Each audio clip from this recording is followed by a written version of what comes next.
மீனா வந்து பார்வதியோட வீட்டுக்கு போன விஷயத்தையும் அங்க பார்வதி சொன்ன விஷயம் எல்லாத்தையுமே சொல்றாங்க. ஏங்க அந்த ரோகிணி எதுக்குங்க எனக்காக பணம் கொடுக்கணும், அதுவும் அவங்க தாலி செயினை வித்து தான் வந்து அந்த பணத்தை கொண்டு வந்து கொடுத்தாங்களாமாங்க அப்படின்னு சொல்லி மீனா சொல்றாங்க. அதை கேட்டோன்னு முத்து இருந்துட்டு, அந்த பார்லர் அம்மா எதுக்கு மீனா உனக்கு பணம் கொடுக்கணும், அம்மா கிட்ட மாட்டிக்கிட்டு நீ முடிப்ப, உன் பேர் கெட்டு போயிடும் அப்படின்னு நினைக்கிற அளவுக்கு ஒன்றும் பார்லர் அம்மா ஒன்றும் நல்லவங்க கிடையாது. அப்படி கொடுக்குற மாதிரி இருந்தால் நேரடியாக உங்கள்கிட்டயே கொடுத்துருக்கலாமே, அது எதுக்கு பார்வதி அத்தை வீட்டுக்கு போய் அவங்க கிட்ட கொடுத்து அங்கிருந்து இங்கே கொடுக்கணும், இதுல ஏதோ ஒரு வில்லங்க இருக்குது மீனா அப்படின்னு சொல்லி சொல்றாரு.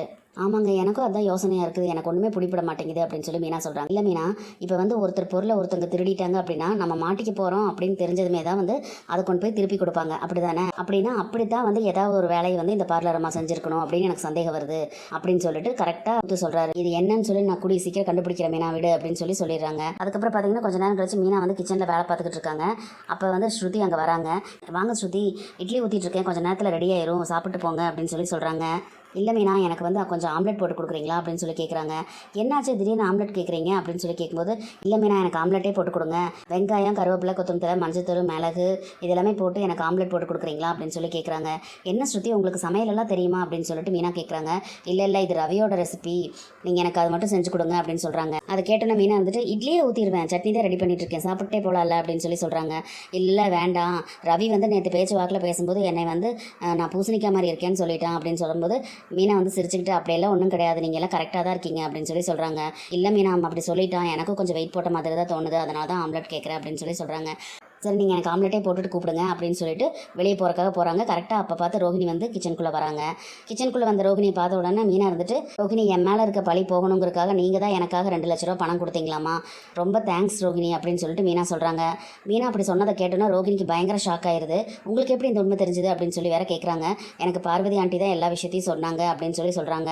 அவங்கக்கிட்ட உண்மையை சொல்ல வேண்டாம், குடும்பத்தில் பிரச்சனை வரும்னு நான் சொன்னனே, அதே மீறி அவங்க உங்ககிட்ட சொல்லிட்டாங்களா அப்படின்னு சொல்லிட்டு ஒன்றுமே தெரியாத மாதிரி ரோகிணி நடிச்சுட்டே கேட்குறாங்க. உடனே மீனா வந்துட்டு, என் மேலே எந்த தப்பும் இல்லைன்னு சொல்லி குடும்பத்தில் இருக்கிற எல்லாருக்குமே தெரியும், அப்புறம் எதுக்கு நீங்கள் காசு கொடுத்தீங்க அப்படின்னு சொல்லி கேட்குறாங்க. இந்த குடும்பத்தில் எந்த பிரச்சனையும் வரக்கூடாது, உங்கள் மேலே இருக்க பழியும் போகணும். ஆண்டி வந்து எப்போ பாரு உங்கள் மேலே ஏதாவது ஒரு பிரச்சனை சொல்லிக்கிட்டே தானே இருக்காங்க, அதுவும் காசு விஷயம் வரும்போது அவங்க ரொம்பவே கோவப்படுவாங்க. நம்ம குடும்பத்தில் தொடர்ச்சியாக அப்பப்போ பிரச்சனை வந்துக்கிட்டே தான் இருக்குது, நிம்மதியே இல்லை, அதனால தான் அந்த பிரச்சனை உடனடியாக முடியணுங்கிறதுக்காக தான் நான் இந்த பணத்தை கொடுத்தேன் அப்படின்னு சொல்லிட்டு எஸ்கேப் ஆயிடுறாங்க. உடனே ஸ்ருதி வந்துட்டு, எனக்கு என்னமோ சந்தேகமாக இருக்குது மீனா, இவங்க ஒன்றும் உங்களுக்காக பணம் கொடுக்குற கேரக்டர்லாம் கிடையாது, சொல்லப்போனால் உங்களை கண்டாவே அவங்களுக்கு பிடிக்காது, ஆண்டி கிட்ட போட்டு தான் கொடுப்பாங்க. அப்படி இருக்கும்போது உங்களை காப்பாற்றி விடுறதுக்காக அவங்க எதுக்கு அதுவும் 2 லட்ச ரூபா கொடுக்கணும், அதனால் அவங்களுக்கு 2 லட்ச ரூபா நஷ்டம் தானே அப்படின்னு சொல்லி சொல்கிறாங்க.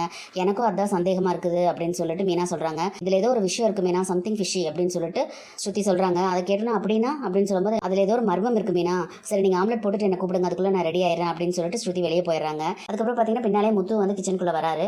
என்ன மீனா அந்த பார்லர் நம்ம வந்துச்சா, நான் சொன்ன மாதிரி பேசலையா அப்படின்னு சொல்லி கேட்குறாரு. ஐயோ மெதுவாங்க அப்படின்னு சொல்லிட்டு மீனா வந்து எட்டி பார்த்துட்டு, நான் பேசினேங்க அப்படின்னு சொல்லி சொல்கிறாங்க.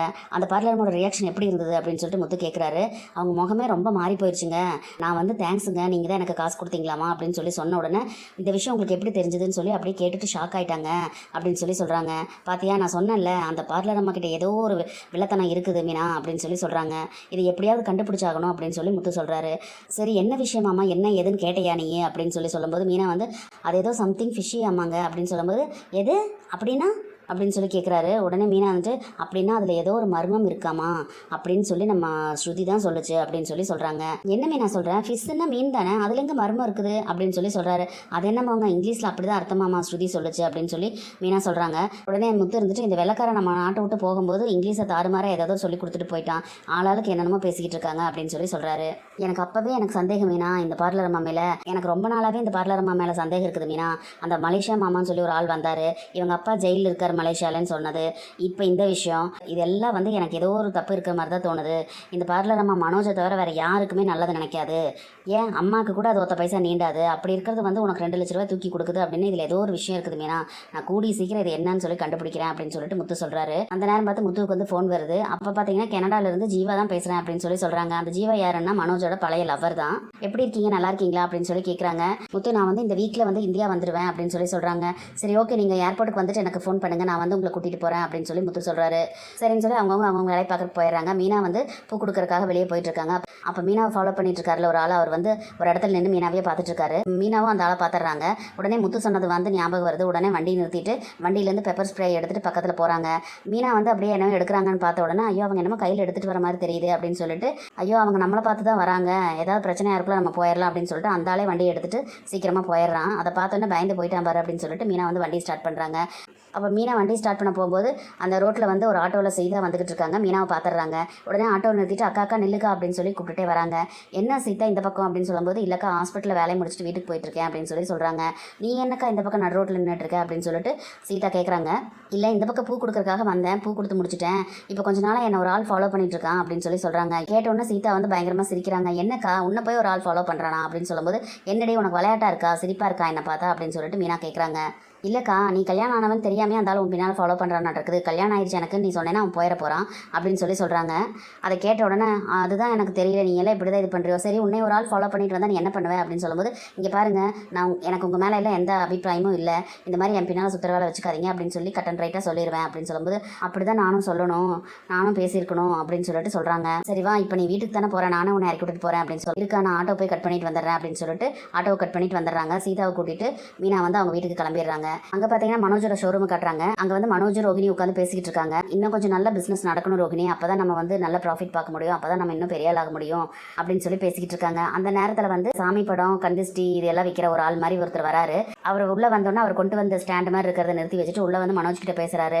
வணக்கையா அப்படின்னு சொல்லி சொல்லும்போது, என்ன வேணும் உங்களுக்கு, ஏதாவது டொனேஷன் கேட்டு வந்திருக்கீங்களா அப்படின்னு சொல்லி அவர் கேட்குறாரு. இல்லை நான் வந்து இந்த மாதிரி கந்திஸ்டி பொம்மை விற்கிறேன், உங்கள் கடை வந்து நல்லா வரணும், உங்கள் பிஸ்னஸ் நல்லா நடக்கணும், உங்களுக்கு நல்ல வருமானம் வரணும் அப்படின்னா எங்கிட்ட இருக்கிற கந்திஸ்டி பொம்மை வாங்கி உங்கள் கடையில் மாட்டுங்க, உங்களுக்கு நல்ல வருமானம் வரும் அப்படின்னு சொல்லி சொல்கிறாங்க. கந்திஸ்டி பொம்மையா அப்படின்னு சொல்லி கேட்டு, பாத்தியா ரோகிணி நம்ம இப்போ தான் வருமானத்தை பற்றி பேசிகிட்டு இருந்தோம், கரெக்டாக இவர் வந்து நிற்கிறாரு அப்படின்னு சொல்லி சொல்கிறாங்க. சரி கொண்டு வாங்க பார்க்கலாம் அப்படின்னு சொல்லி சொல்லும்போது, அந்த ஆள் போய் ஒரு ஸ்டாண்டோட தூக்கிட்டு வராரு. அதில் நிறைய ஃபோட்டோலாம் இருக்குது. அது இதுதான் இந்த கந்திஸ்டி பொம்மை. கந்திஸ்டி பொம்மை வந்து ரொம்ப ராசியானது, இது ஆந்திரா ஃபுல்லாக ரொம்ப ஃபேமஸ் ஆயிடுச்சு, வடநாடெல்லாம் ரொம்ப ஃபேமஸ் ஆயிடுச்சு, இப்போ தான் வந்து தமிழ்நாட்டில் இறங்கியிருக்குது அப்படின்னு சொல்லி வந்தவர் சொல்கிறாரு. அப்படி என்ன பொம்மை அப்படின்னு சொல்லிட்டு ரோகிணி பக்கத்தில் போய் ஒரு ஃபோட்டோ எடுத்து இப்படி பார்க்குறாங்க. ஆனால் இது எங்கேயோ பார்த்த மாதிரி இருக்குது அப்படின்னு சொல்லிட்டு பார்க்குறாங்க. ஒத்து பார்த்தோன்னா உங்களுக்கு தெரிஞ்சிருச்சு. ஐயோ மனோஜ், ஆன்ட்டி மனோஜ் உங்கள் அம்மா தான் அப்படின்னு சொல்லிட்டு கையில் கொடுக்குறாங்க. மனோஜ் வந்து அந்த ஃபோட்டோவை அப்படியே வாங்கி தூரமாக தள்ளி வச்சு பார்த்துட்டு பக்கத்துலேயும் வச்சு பார்த்துட்டு, ஆமாம் ரோகிணி அம்மா தான், ஆனால் இது என்னது இப்படி இருக்குது அப்படின்னு சொல்லி கேட்குறாங்க. மனோஜ் உனக்கு ஞாபகம் இல்லையா, கொஞ்ச நாள் முன்னால் ஆன்ட்டி மேலே வந்து தலையில் ஏதோ எல்லாம் மாவெல்லாம் கொட்டுச்சுல, அந்த சமயத்தில் கூட ஸ்ருதி அவங்கள ஃபோட்டோ எடுத்து ஸ்டேட்டஸ் வச்சுட்டாங்கல்ல, ஞாபகம் இருக்கா அப்படின்னு சொல்லி கேட்கும்போது, அந்த டைமிங்கில் எடுத்த ஃபோட்டோ தான் இது, எப்படி இவருக்கு இது கிடச்சிது அப்படின்னு சொல்லி கேட்குறாங்க. உடனே மனோஜ் வந்துட்டு, யோ இந்த ஃபோட்டோ உனக்கு எப்படி கிடச்சிது அப்படின்னு சொல்லும்போது, இது வந்து உக்ரகாளிங்க, இது ரொம்ப ஃபேமஸ், நீங்கள் கடையில் வாங்கி மாட்டுங்க அப்படின்னு சொல்லிட்டு வேற அவர் சொல்கிறாரு. யோ இது எங்கள் அம்மாயா அப்படின்னு சொல்லி மனோஜ் சொல்கிறாரு.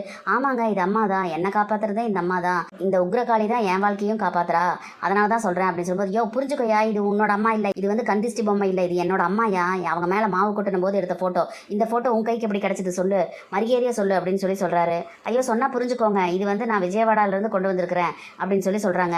மனோஜ் அவர் விஜயவாடாலேருந்து கொண்டு வந்திருக்கிறாமா அப்படின்னா நெட்லேருந்து யாரோ இதை டவுன்லோட் பண்ணி இந்த மாதிரி பிஸ்னஸ்க்கு போட்டிருக்காங்க போல இருக்குது அப்படின்னு சொல்லிட்டு ரோகிணி சொல்கிறாங்க. இது எத்தனை வச்சிருக்க நீ அப்படின்னு சொல்லி கேட்கும்போது, இவ்வளோ தான் எங்கிட்ட இருக்கிறதெல்லாம் அப்படின்னு சொல்லிட்டு அந்த கொண்டு வந்தவர் சொல்கிறாரு. ஒழுங்கா எங்கிட்டே எல்லாத்தையும் வித்துட்டு போய் எவ்வளவு அப்படிங்கும்போது, ஒரு ஃபோட்டோ 200 ரூபா அப்படின்னு சொல்கிறாங்க. மொத்தத்தையும் நானே வாங்கிக்கிற கொடு அப்படின்னு சொல்லி சொல்கிறாங்க. இன்னொரு தடவை இதை விற்கிறேன்னு எங்கேயாவது ஊர் சுற்றிக்கிட்டு இருந்தேன்னு பார்த்தேன், உன்னை வந்து என்ன பண்ணுவேன்னு தெரியாது போயா அப்படின்னு சொல்லிட்டு அதை வாங்கிட்டு அமுச்சு விட்றாரு. உடனே ரோகிணி வந்துட்டு, எதுக்கு எல்லா ஃபோட்டோவும் வாங்குறேன் அப்படின்னு சொல்லும்போது, அம்மாவோட ஃபோட்டோ நம்ம ஊருக்குள்ளே சுற்றிக்கிட்டு இருந்தால் அதை பார்க்கவே இதாக இருக்குல்ல ரோகிணி, அதனால தான் பூராத்தையும் நான் வாங்குறேன் அப்படின்னு சொல்லிட்டு வாங்கிடுறாரு.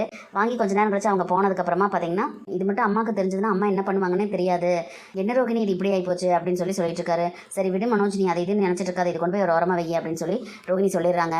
இனி என்னெல்லாம் நடக்க போகுதுன்னு சொல்லி நம்ம பொறுத்திருந்து பார்க்கலாம் ஃப்ரெண்ட்ஸ். நம்ம வீடியோ பிடிச்சிருந்தா லைக் பண்ணி சப்ஸ்கிரைப் பண்ணுங்கள். தேங்க்யூ.